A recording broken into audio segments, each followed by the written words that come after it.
प्यारे दोस्तों अस्सलाम वालेकुम। नावल अफसोस नगर किस्त नंबर 2।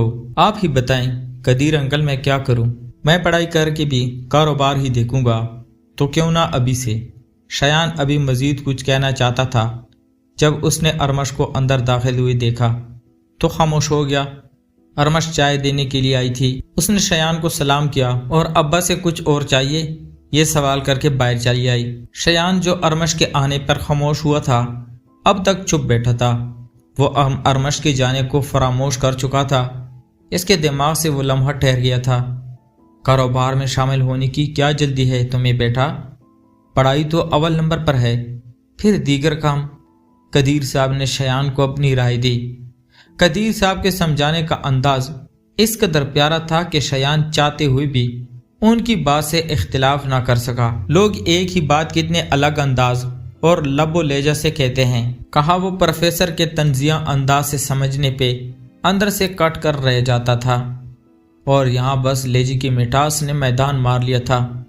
तुम बैठो, मैं एक फ़ोन करके अभी आता हूँ। कदीर साहब ने कंधे पर तबकी दी तो शयान भी सोचो और ख्यालों की दुनिया से वापस लौट आया। वो यहाँ से जाना चाहता था, लेकिन कदीर साहब के आने तक वो यहाँ से जा नहीं सकता था। उसे ये हरकत गैर अखलाकी लगी थी, या शायद वो किसी की बस एक झलक देखने के लिए वहां बैठा रहना चाहता था। कदीर साहब जिस दरवाजे से गए थे उससे अब हयात अंदर दाखिल हुई थी। हयात कुछ उठाने के लिए अंदर दाखिल हुई थी। वो शयान की मौजूदगी की परवाह किए बिना ही आ गई थी। कैसी हो हयात? शयान ने पहल की। मैं ठीक हूँ, हयात ने मुख्तसर सा जवाब दिया और शयान का हाल पूछे बिना ही अपनी मतलूबा चीज उठाकर पलट गई। काफी वाहियात लड़की है, शयान ने दिल ही दिल में सोचा। जितनी सूरत है सीरत भी होती तो। शयान को अपने आप पर बहुत गुस्सा आ रहा था। क्या जरूरत थी इसका हाल पूछने की भी। ओह हाँ, आपका क्या ख्याल है और कैसे आना हुआ आज? अब्बा से कुछ काम था? हयात कुछ सोचते हुए पलटी थी और एक साथ ही सवाल दाग दिए। सब ठीक है, यूं ही चला आया, शयान ने अपने गुस्से को काबू करते हुए कहा। अब की बार शयान ने नजरें भी ना उठाई थी। अच्छा, अरमश से मिली? काफी याद कर रही थी वो आपको उस दिन की लूडो के मैच के बाद से। कभी फारिग वक्त में आइएगा ना, फिर एक गेम हो जाए। अरमश के नाम पर जो तंजिया मुस्कुराहट हयात के चेहरे पर आई थी, शयान झुकी हुई नजरों की वजह से देख ना सका था। अरमश मेरा नहीं, ऐसा कैसे हो सकता है? शयान दिल ही दिल में खुश हुआ था, लेकिन यह हयात थी जो कोई भी बात कभी भी कह सकती थी। अरमश ने बताया नहीं मुझे कि वो मुझे याद कर रही थी। सोफे पे ठीक होकर बैठे हुए अब शयान ने भरपूर अंदाज में हयात को देखा था। ओहो, आप भी पागल हो क्या? वो आपको खुद कैसे बता सकती है? हयात ने अपना सर पे ऐसे हाथ रखा जैसे उसे सच में शयान के ना समझने पर अफसोस हुआ हो। क्यों, मैं आदमखोर हूँ? शयान हयात की बातों से अच्छे से वाकिफ था, मगर दिल में एक ऐसी उम्मीद भी थी कि शायद ये सब सच हो। वो दोनों में जो कुछ उसके साथ हो रहा था, इनमें ये पहली बात थी जिससे उसे मुस्कुराने पर मजबूर किया था। नहीं पागल, आदमखोर नहीं हो, लेकिन वो शर्माती है। अभी भी कह रही थी किसी तरह उसे आपकी फेसबुक की आईडी मिल जाती तो, पर मैं कैसे दूं उसे, मुझे तो खुद पता नहीं। हयात अफसोस का इजहार कर रही थी और साथ साथ मोबाइल पर कुछ टाइप भी कर रही थी। मैं फेसबुक नहीं इस्तेमाल करता, शयान ने झूठ बोला था। वो हयात की बातों को अब संजीदगी से लेने लगा था। अगर वो फेसबुक पर मुझसे बात करना चाहती तो मुझे एकदम से आगे नहीं बढ़ना चाहिए, शयान ने खुद को समझाया। मैं चाहता हूँ अंकल को बता दीजिएगा। शयान आगे बढ़ा तो उसके बाहर जाने में रुकावट हयात थी, जो बेबाकी से सामने खड़ी थी। अभी कहाँ? अरमश ने खाना बनाया है, आपके लिए खा के जाइएगा प्लीज, वरना उसका दिल टूट जाएगा। तुम क्या कर रही हो हयात? कदीर साहब शयान के किसी भी जवाब से पहले अंदर दाखिल हुए। कुछ भी नहीं पापा, बस हैंड फ्री लेने आई थी। आप बेटे, मैं चलती हूँ। हयात फौरन बाहर चली गई थी। पापा के सामने कुछ बोलने की हिम्मत तो हयात में भी नहीं थी। कदीर साहब के घर से निकलने के बाद शयान का जहन मुसलसल सोचों में गुम था। दफ्तर जाना, मिसेस जॉनसन की बातें और फिर कदीर अंकल का समझाना, सब कुछ कितना उलझा हुआ था। उस पे ये अजाफी ख्याल कि अरमश शयान के बारे में सवालात करे, इसके बारे में बहन से बात करे। वो गाड़ी को सड़क के किनारे रोक कर पास से गुजरती शहर की ट्रैफिक को देखने लगा था। शहर भर को न जाने किस बात की जल्दी थी। ये लोग कहाँ जाना चाहते थे? कोई भी तो नहीं था जो शयान को अपने जैसा लगता। कोई हंस रहा है दोस्तों के साथ, तो कोई माँ अपने बच्चे को घसीटती हुई ले जा रही है। कहीं कोई हाथों में हाथ ताम कर चलता दिखाई देता है, तो कहीं किसी की हंसी भी खोखली है। शयान को सब लोगों में एक जात का कोई ना कोई हिस्सा जरूर दिखाई दिया था। वो कितने लोगों की जिंदगी अकेला जी रहा था। खुद शयान की जिंदगी कौन सी है? गाड़ी की शीशे पे होने वाली दस्तक ने शयान को सोचे से बाहर खींचा था। बोरकापोश औरत गाड़ी से लगकर खड़ी थी। शयान ने शीशा नीचे किया। जी अल्फाज के साथ नजरों में भी सवाल था। चलोगे साहब? औरत की आंखें इधर उधर बहुत ही तेजी से देख रही थी। कहाँ? शयान कुछ न समझते हुए बोला, कुछ नहीं, आप सो जाओ साहब। एक दूसरी गाड़ी को रोकते देखकर वो औरत जल्दी से उस जानिब बढ़ी। उस औरत के जाने के बाद शयान को समझ आई कि वो कहाँ चलने को कह रही थी। ये थी हकीकत। जिस दुनिया में वो अपने गमों में गर्क बैठा था, वहीं लोग पेट की आग बुझाने के लिए अपने आप तक को मिटा रहे थे। शयान की घुटन में मजीद इजाफा होने लगा था। उसने गाड़ी स्टार्ट करके वहां से चलने में ही बेहतरी जानी। तुम्हारा ये वक्त है घर आने का? शयान ने दरवाजे को आहिस्तगी से बंद किया था, मगर प्रोफेसर यकूब न जाने कैसे जाग गए थे। वो अचानक ही नमूदार हो गए थे कहीं से। आप अभी तक जाग रहे हैं? और वो कमरे से इतना धुआं क्यों आ रहा है? शयान पहले तो इन्हें देखकर डर गया था, लेकिन प्रोफेसर यकूब के कमरे से इतना धुआं निकलता देखकर कमरे की तरफ चल दिया। रुक जाएं शयान मियाँ, ये मेरी बात का जवाब नहीं है, और कमरे का धुआं मैंने मच्छरों से निजात के लिए सुलगाया है। प्रोफेसर यकूब ने शयान का बाजू पकड़ के उसे आगे बढ़ने से रोका। उनके रोकने का अंदाज में जल्दबाजी आया थी। वो शयान से इसके देर से लौटने के बजाय उसे कमरे में जाने से रोकने के लिए ज्यादा जोर दे रहे थे। लेकिन इतने धुएं में मच्छर तो क्या इंसान भी नहीं रह सकते? और हमारे घर में तो मच्छर है ही नहीं। कल ही तो पूरे घर में स्प्रे हुआ है। शयान का दिमाग अभी तक धुएं में अटका हुआ था। प्रोफेसर यकूब दिन ब दिन पहले से ज्यादा इसरार होते जा रहे थे। तुम्हारे अंदर का भूत नहीं मरता, इंसान कैसे मरेंगे? और अपनी माँ को तंग करना बंद कर दो, समझे? प्रोफेसर यकूब ने धमकी आमेज लहजे में बात की थी। वो तन्हाई में शयान से ऐसे ही पेश आते थे। ये कोई नई बात नहीं थी। शयान पहले ही काफी उलझा हुआ था उस वक्त, और वो उलझने के मूड में नहीं था। इसलिए प्रोफेसर यकूब की बातों का एक कान से डालकर दूसरे से निकालते हुए अपने कमरे की जानिब चल दिया। आइंदा दफ्तर गए तो अच्छा नहीं होगा, सुना तुमने? प्रोफेसर यकूब ने जाते हुए शयान को भड़काने की कोशिश की। शयान बिना मुड़े अपने कमरे में चला गया। अंदर का सारा गुस्सा दरवाजे पर निकाला, जो धमाके सी आवाज के साथ प्रोफेसर के मुंह पर बंद हुआ। कमरे की फजा में मजीद घुटन का एहसास था, या शायद प्रोफेसर यकूब का लेजा शयान को अंदर तक जला रहा था। शयान ने कमरे से मुलायका बालकनी का दरवाजा खोला। एक ठंडी हवा का झोंका कमरे में दाखिल हुआ था, लेकिन यह भी शयान के अंदर की आग बुझाने के लिए काफी नहीं था। रात में वो बिस्तर पर लेटे हुए यही सोचता रहा कि उसे घर से चले जाना चाहिए। वो कहाँ जाए? हॉस्टल? हाँ, यही सही रहेगा। अम्मा को भी कोई इतराज नहीं होगा। शयान शहर से दूर भी नहीं जाना चाहता था, और इस घर से भी वो रहने को तैयार नहीं था। ये ख्याल उसे कुछ बेहतर लगा था, ये वो कर सकता था। फोन की घंटी बजने से तंग आकर हयात सोफे पर से यूं उठे जैसे फोन करने वाले का गला दबोच देगी। पैर पटकते हुए वो फोन थकाई थी। घर में दादी और हयात के अलावा कोई भी मौजूद नहीं था। हेलो जी, बोलिए, क्या आफत आई है?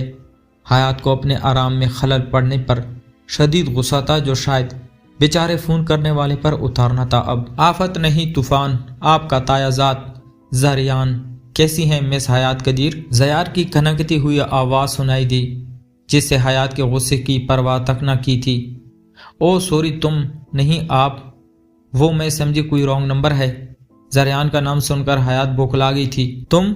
मुझे तुम कह रही? बताता हूँ दादी को। ज़रियान ने जुमला अचक लिया था हयात का। यार, मुंह से निकल गया ना, इतनी तमीज़ मुझसे नहीं देनी होती। तुम तो जानते हो वो मुझे। अब हयात भी नॉर्मल हो चुकी थी। ओए यार ही कह दिया, मतलब सीधे ही। तौबा लड़की। अच्छा बताओ, चची कहाँ है? और वो अरमश हयात के साथ हंसी मजाक का कोई मूड ना था ज़रियान का। مجھے نہیں پتا، ابھی گھر نہیں، ان سے بات کرنی ہے تو بعد میں فون کر لینا۔ ارمش کے نام پر حیات کو آگ لگی تھی، جس کا اظہار اس نے کال کاٹ کر کیا تھا۔ کون تھا فون پر؟ دادی نے غصے میں بپری ہوئی حیات کو یوں فون کاٹتے دیکھا تو پوچھ بیٹھی۔ کوئی نہیں دادی، کوئی لڑکا تھا، کہہ رہا تھا ارمش سے بات کرنی ہے، میں نے بتایا گھر میں نہیں ہے۔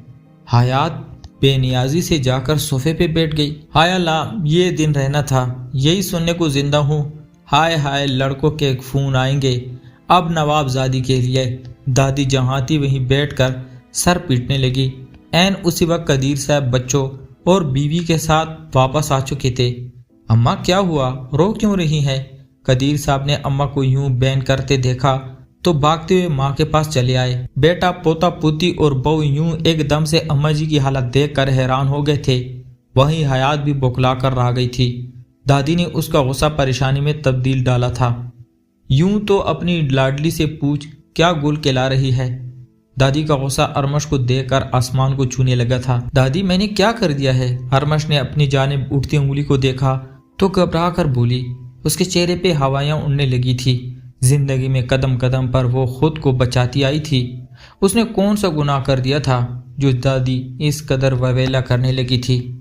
اماں جی کیا بول رہی ہو آپ؟ ارمش تو ابھی میرے ساتھ واپس آئی ہے گھر۔ پوچھ اپنی بیٹی سے کس کے ساتھ عشقیاں مشوقیاں لڑا رہی ہے، کس کے فون آ رہے ہیں اسے گھر۔ دادی ارمش کی طرف داری پر اور سکھ پا ہو گئی تھی۔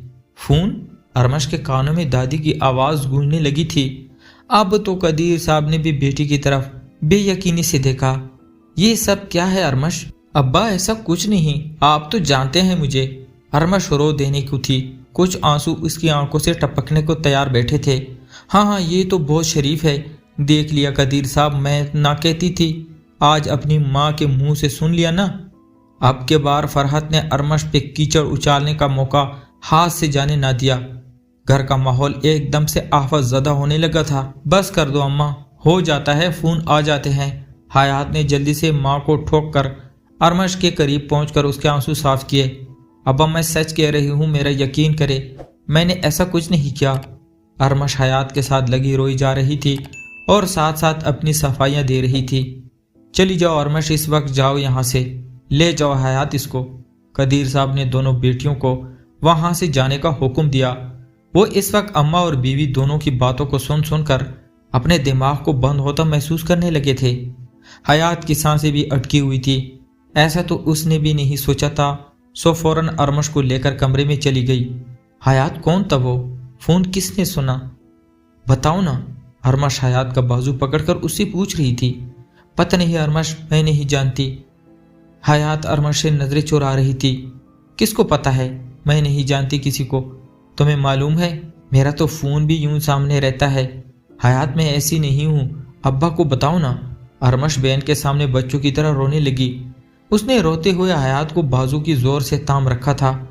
میں جانتی ہوں ارمش، چلو رونا بس کرو، کچھ نہیں ہوا، سب خیر ہے۔ دادی بھی ایسی ہی بات کو بڑھا دیتی ہے۔ چلو اٹھو، منہ ہاتھ دھو آؤ۔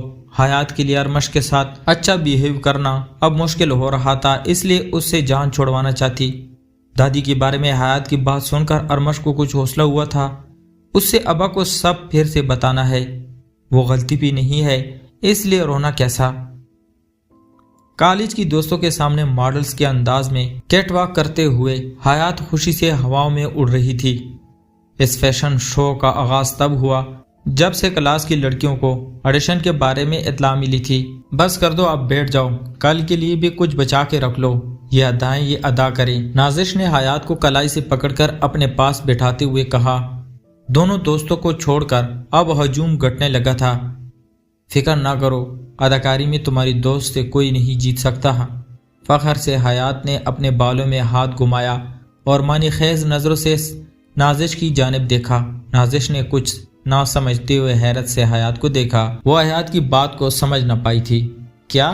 ایسے کیا؟ حیات نے ایک دم سنجیدگی طاری کر لی تھی۔ کون سی ایکٹنگ کر لی ہے جو اتنا پھول رہی ہو میڈم؟ نازش نے عادت سے مجبور کر دینے کی کوشش کی۔ کوشش کامیاب رہی تھی۔ حیات تو اپنے تازہ ترین کارنامے کو بتانے کے لیے بےتاب ہو رہی تھی۔ اشارہ ملتی ہی وہ گزشتہ روز پیش آنے والے واقعے کو تفصیل سے بیان کرنے لگی تھی۔ اگر انکل کو معلوم ہوا کہ وہ فون زریان کا تھا اور تمہاری دادی نے بھی بتایا کہ انہیں تم نے بتایا تھا۔ نازش کی سانس خواہ مخواہ اٹک کر رہ گئی تھی، جیسے مجرم حیات نہیں بلکہ وہ ہے۔ حیات کی اس حرکت کو کیا نام دیا جائے؟ نازش سمجھ نہ سکی تھی۔ کون بتائے گا تم؟ کیونکہ میں تو بتانے نہیں والی، اور میرے علاوہ تمہیں پتہ ہے۔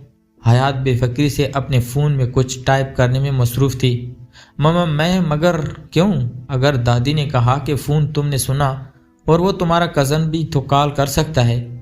نازش نے اب کی بار ڈرتے ڈرتے سوال کیا۔ نہ جانے اب کی بار کیا سننے کو ملے۔ وہ زریان وہ کال کر بھی لے، اسے کیا پتا یہاں کیا ہوا تھا۔ اور دادی وہ ویسی بھی میرے ہاتھ میں ہے، جو بولوں گی مان لے گی۔ حیات لاپرواہی سے نازش کو بے فکر رہنے کا کہہ رہی تھی، جیسے وہ سب سنبھال لے گی۔ حیات ویسے تم ارمش کو اتنا کیوں ستاتی ہو؟ کوئی خاص ضد؟ چپس کا پیکٹ بڑھاتے ہوئے نازش نے بات بڑھائی۔ ضد سے کچھ بڑھ کر حیات کے ذہن میں ایک دم زریان کا چہرہ آیا تھا۔ لو جی، مجھ سے بھی چھپاؤ گے؟ نازش موقع کا بھرپور فائدہ اٹھانا چاہتی تھی۔ میں نے کیا چھپایا؟ حیات مکر گئی تھی۔ ضد سے بڑھ کر حسد کرتی ہوں ارمش آپی سے۔ نازش نے فوراً سے ارمش کی طرف داری کی۔ ہاں حسد کرنا بھی ہو مجھے تو اس کنموئی ارمش سے کروں گی۔ واٹا جو اس میں ایسا کیا جو اس سے کوئی حسد کرے؟ ہاں، تھرس کھایا جا سکتا ہے اس پر۔ حیات کو نازش کی بات پر خوب ہنسی آئی تھی۔ اور یہ فون کا جھوٹ، اگر زریان مل گیا ارمش کو۔ نازش کو اپنی بات کا مذاق میں اڑاتے جانا اچھا نہیں لگا تھا۔ وہ حیات کو آخری حد تک ستانا چاہتی تھی۔ اب اس کے چہرے کی یہ مغرور ہنسی نازش کو اپنی توہین لگنے لگی تھی۔ ملے گا کیسے؟ حیات نازش کے بلا وجہ اس بات پر اڑ جانے سے زچ ہونے لگی تھی۔ اسے ارمش کے بارے میں مزید بات کرنا اچھا نہیں لگ رہا تھا۔ تم جانتی ہو کیسے؟ حیات کے چہرے پر چائے ناگوار تاثرات نے نازش کے دل میں ٹھنڈ ڈال دی تھی۔ اسے سکون آ گیا تھا۔ اب دونوں دوستیں کلاس لینے جا رہی تھی اور ان کے درمیان کسی بھی طرح کا کوئی بات نہیں ہو رہی تھی۔ ایک وسوسہ ڈال دیا تھا نازش نے حیات کے دماغ میں، جو آہستہ آہستہ اپنا کام دکھانے لگا تھا۔ تو پیارے دوستو، کہانی جاری ہے۔ اس کا اگلا پارٹ نیکسٹ ویڈیو میں دیا جائے گا۔ تب تک اپنا ڈھیر سارا خیال رکھیے گا۔ خدا حافظ۔